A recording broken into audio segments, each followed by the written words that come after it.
Strength isn't something you stumble into. It's not given, it's built.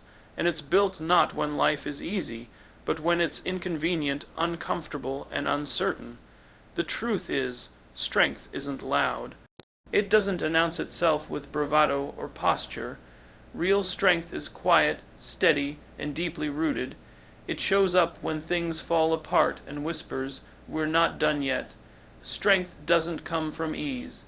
It isn't formed in moments of comfort or convenience. It's built in the trenches, during the sleepless nights, the disappointments, the heartbreaks, and the setbacks. Real strength is born when life demands more of you than you thought you had to give. Adversity is not the enemy, it's the environment that shapes you.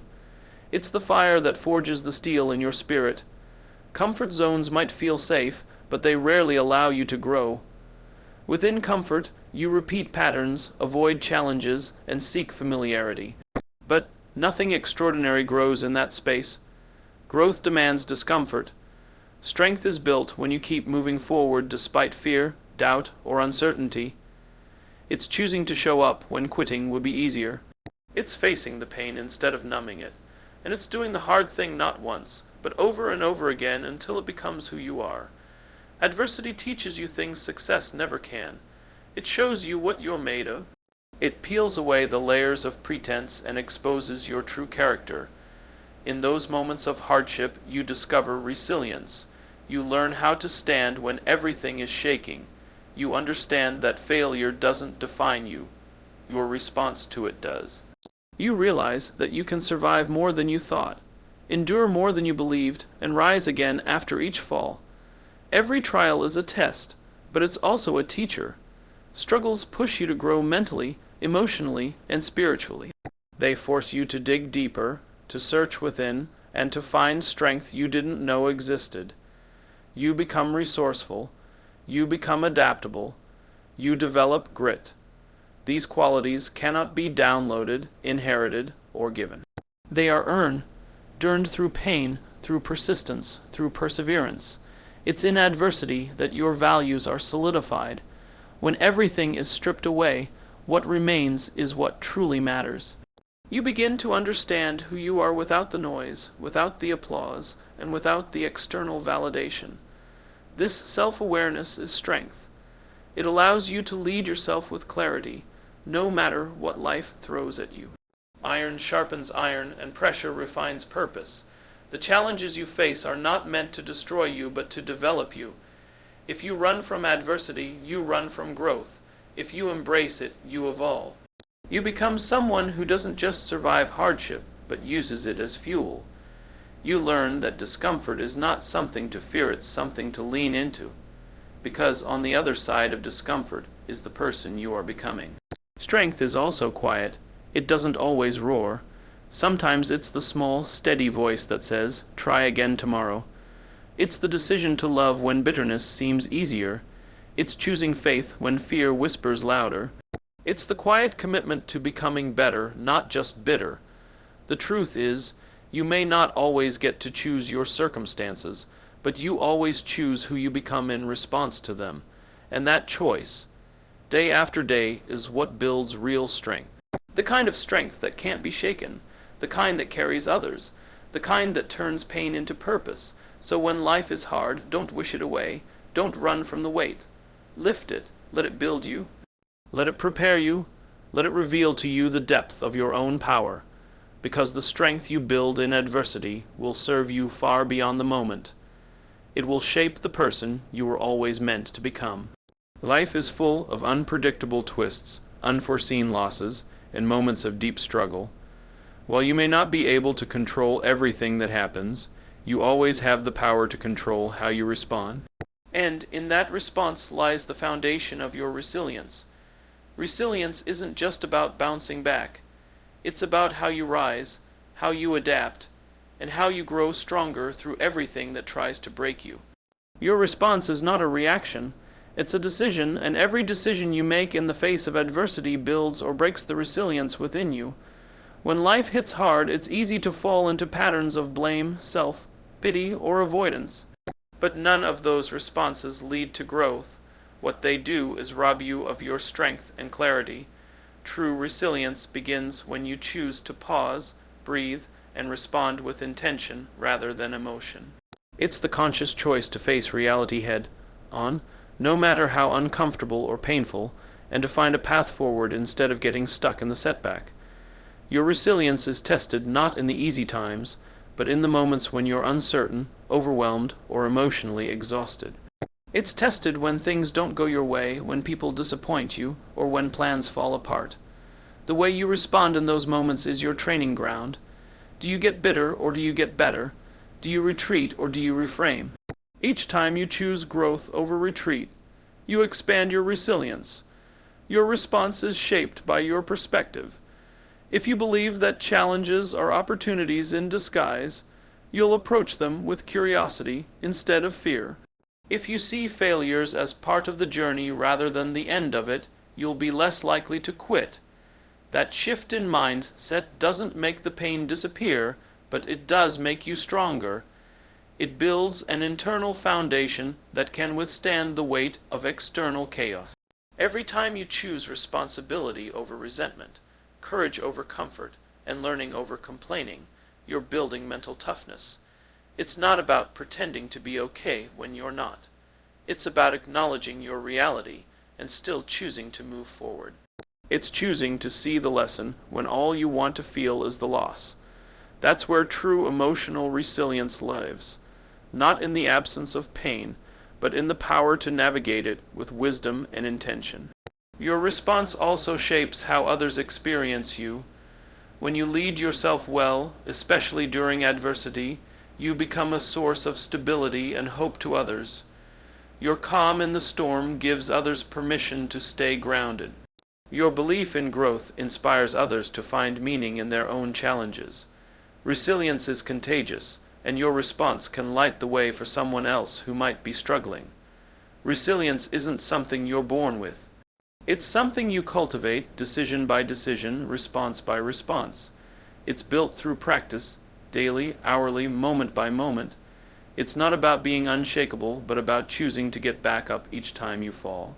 It's learning how to bend without breaking, how to feel deeply without drowning, and how to keep moving forward even with a heavy heart. So when life feels overwhelming, remember this: your power lies in your response. Not in controlling the storm, but in how you stand in it. Not in erasing the pain, but in how you carry it.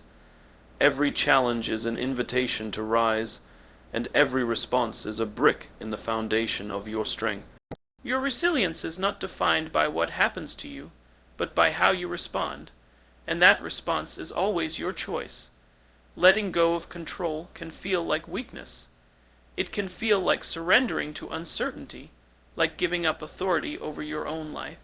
But in truth, letting go of control is one of the strongest choices a person can make.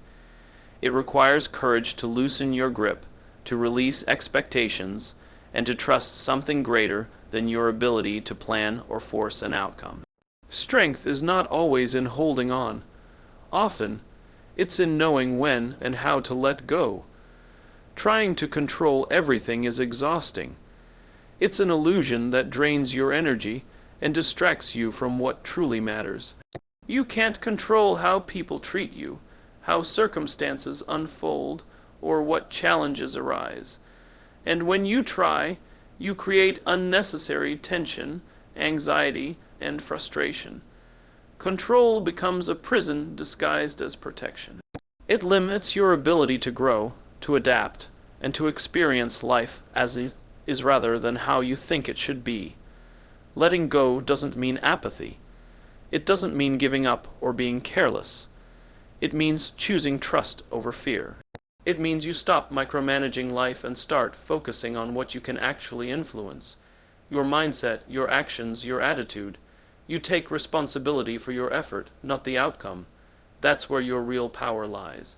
You learn to release your grip on outcomes so you can redirect your energy toward presence, patience, and progress. When you let go of control, you open yourself to flow. You stop resisting what is and start aligning with what can be. You begin to see that life isn't happening to you. It's happening for you. You stop clinging to rigid plans and start welcoming possibilities. It's in this space of surrender that clarity often emerges. Solutions arrive when you stop forcing them. People show up when you stop chasing them. Peace grows when you stop fighting reality. Letting go also means allowing others to be who they are. You stop trying to fix, change, or manage everyone around you. You realize your peace is not dependent on their behavior. You learn to set boundaries instead of issuing ultimatums. You respond instead of reacting. You give space instead of control, and in doing so, you strengthen your relationships and your own inner calm. True strength is quiet and rooted. It doesn't need to control everything because it knows it can handle anything. It trusts the process. It has faith in timing. It understands that setbacks, delays, and changes are not punishments. They are part of the unfolding. When you let go, you stop demanding perfection and start accepting growth. You begin to work with life instead of against it. This shift doesn't happen overnight. Letting go is a daily practice. It's choosing, again and again, to loosen your grip on fear and lean into trust. It's breathing through discomfort and reminding yourself that you don't need all the answers right now. You only need the courage to take the next step, and sometimes that step is stepping back. Strength isn't about dominance or control. It's about self-awareness and adaptability. It's about knowing when to act and when to release. The most resilient people are not those who tighten their fists at every turn, but those who open their hands and still move forward. Letting go is not a weakness. It is a wise, powerful act of trust in yourself and in life. So let go, not because you don't care, but because you care enough to trust the journey. Let go, not to lose, but to grow. Because real strength is not about holding everything together. It's about knowing you'll be okay, even when everything falls apart. In a world that celebrates hustle, grind, and non-stop motion, rest can feel like a guilty indulgence. But rest is not laziness. It is not weakness. It is an essential and often overlooked form of strength. Rest is what allows you to rebuild, to think clearly, to act intentionally, and to show up fully. Without it, you are not operating at your best. You are running on fumes, reacting instead of responding, surviving instead of thriving. True strength is not about how long you can endure without breaking. It's about knowing how to renew your mind, body, and spirit so you can continue to grow and lead. Rest is what sharpens your focus. It's what restores your emotional balance. It's what replenishes your energy and grounds your perspective. When you honor your need for rest, you're not quitting. You're preparing. You're allowing yourself to return with more clarity, more purpose, and more presence. Some of the greatest breakthroughs, ideas, and realizations happen not in moments of relentless effort, but in the stillness that follows. It's when you pause that your subconscious has room to process. It's when you step back that you can see the bigger picture. Strength is not just measured in action. It's also found in restraint, in the wisdom to pull back when pushing forward would cause more harm than good. Rest is not a reward you earn after proving your worth. It is a right. It is a necessity. And when you deprive yourself of it, you don't just lose energy. You lose perspective, creativity, and emotional resilience. You start to confuse busyness with progress, exhaustion with excellence. But burnout is not a badge of honor. It's a signal that something needs to change. Choosing rest is choosing sustainability. It's making a long-term investment in your health, your goals, and your relationships. When you're rested, you're more patient, more focused, more emotionally available. You make better decisions, respond more thoughtfully, and lead more effectively. Whether you're building a business, raising a family, pursuing a dream, or simply navigating life's daily challenges, rest is what keeps you grounded and going. It takes strength to say no to what drains you. It takes courage to stop and listen to your body instead of pushing through the pain. It takes discipline to carve out time for stillness in a world that equates your value with your productivity. But the truth is, you are not a machine. You are a human being with limits, and recognizing those limits is not defeat, it's wisdom. Rest also teaches you trust. Trust that things can unfold without constant force. Trust that stepping away doesn't mean falling behind. Trust that you are still moving forward even when you pause. Strength isn't just about how much you can carry. It's about how well you recover when you set it down, so give yourself permission to rest. Not when you collapse, but before you break. Not when everything is done, but because it's necessary for what comes next. You are allowed to pause, to breathe, to reflect, to recharge. You are allowed to protect your peace without apology. Because rest is not the opposite of strength. It's a vital part of it. And the stronger you want to be, the more intentionally you must learn to rest. In a world that measures success by visible results, titles earned, goals achieved, recognition received, it's easy to fall into the trap of attaching your identity to outcomes. But the truth is, if who you are is defined solely by what you do or what you achieve, your sense of self will always be unstable. Wins may boost your confidence temporarily, but they can't sustain your worth. Losses may shake you, but they should never define you. To live with strength, peace, and purpose, your identity must be rooted deeper beyond outcomes, beyond applause, beyond validation. When your identity is rooted in performance, yourself, worth rises and falls with your latest result. One mistake, one missed opportunity, or one bad day becomes a threat to your entire sense of self. That's a fragile way to live. But when your identity is grounded in your values, your integrity, and your intention, you become unshakable. You can face failure without being consumed by it. You can celebrate success without becoming inflated by it. Because who you are isn't changing with the tides of life, it's rooted like a tree in something deeper. This kind of grounding allows you to take bold risks, not because you're guaranteed to succeed, but because failure doesn't diminish you. You can step into the unknown, attempt the difficult, and stretch yourself beyond your comfort zone, because your worth is not on trial. You are not trying to prove you are enough. You are simply expressing what's already true about you, and that's where real power lies, in the freedom to pursue growth without fear of losing yourself along the way.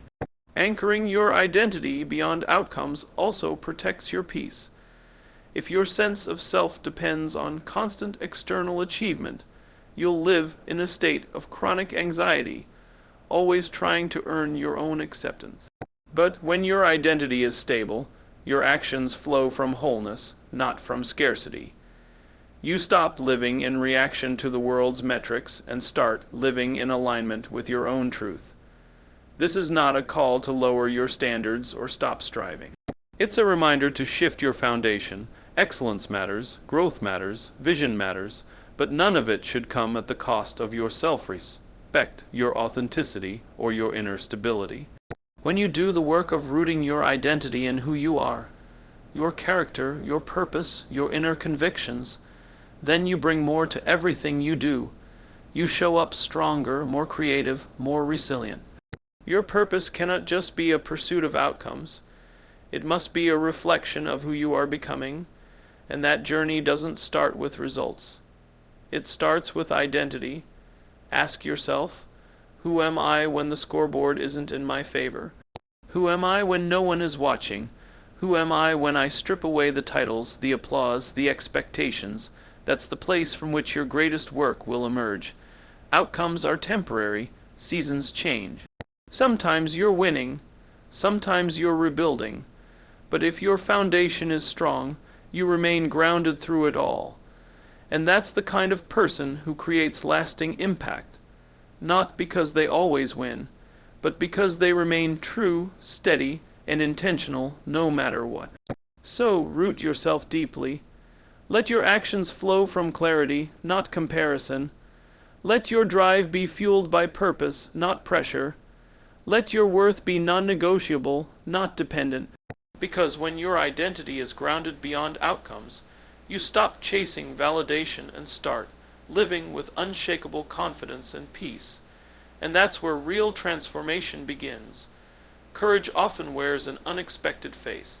It's not always bold or loud or dramatic. Sometimes it's quiet. Sometimes it's unseen. Courage is the decision to keep moving forward when every part of you wants to stop. It's the willingness to rise again after a setback, to keep showing up when the path feels uncertain, and to stay true to your values when compromise would be easier. Courage isn't the absence of fear, it's the determination to move through fear with purpose. It's easy to act brave when things are going well. When the results are clear, the plan is working, and support surrounds you, confidence flows naturally. But real courage reveals itself when you're exhausted, discouraged, and unsure. It lives in those moments when your dreams seem distant, when progress feels invisible, and when no one else seems to notice the fight you're in. In those moments, continuing becomes the most courageous act of all. There will be days when your motivation fades, when you wake up and doubt the purpose behind your effort, when your heart is heavy with disappointment, and the temptation to quit whispers louder than your will to continue. But those are the very moments that shape who you are. Not the polished, curated ones, but the raw and real ones. Every time you choose to keep going, you are quietly proving to yourself that strength isn't found in perfection. It's built through persistence. Courage grows when you stop waiting for the right conditions and start acting despite them. When you stop needing reassurance and instead create your own reasons to believe, there will be obstacles. You will face resistance. But continuing is what transforms intention into reality. The people who create lasting change in their lives are not the ones who never struggle. They're the ones who refuse to be defined by their struggles. It takes courage to start, yes, but it takes even more courage to keep going when the initial fire burns out, when the excitement fades and all that's left is the hard work. That's the threshold most people don't cross, not because they can't, but because they think difficulty is a sign they're not meant for it. But what if the difficulty is proof that you're in the middle of growth? What if the very struggle you want to escape is the training ground for your strength? There's something deeply honorable about staying in the fight, even when you feel unseen, even when you're not sure if your effort is making a difference yet. Continuing doesn't mean you have to be perfect. It doesn't mean you won't stumble or feel afraid. It means you're committed to something greater than your momentary comfort. It means your vision is stronger than your doubts. Courage is saying yes to another step when the finish line isn't in sight. It's believing that every small act, every choice to persevere, is a seed planted in faith. You may not see the fruit today, but it's coming. Because nothing grows without consistent effort, and no breakthrough happens without a buildup of resilience. When you look back on your journey, it won't be the smooth stretches that define you. It will be the moments when you continued anyway. The days you didn't feel ready but acted. The times you felt overwhelmed but refused to give up. That's courage, not a burst of glory, but the quiet, steady decision to keep becoming, no matter how hard it gets. So keep going, even if your steps are small, even if your voice shakes, even if no one claps, because continuing when it's hard is not a sign of weakness. It's the definition of courage. True courage is not proven in moments of ease, but in the quiet, relentless decision to keep going when it's hard. It's found in the choice to rise again after each fall, to show up without applause, and to push forward even when the way isn't clear. When you continue despite the struggle, you're not just surviving. You're building strength, resilience, and character. Every step you take in difficulty shapes a version of you that's unshakable, so hold that line. Keep moving. Let your persistence speak louder than your fear, because that's how you become unbreakable.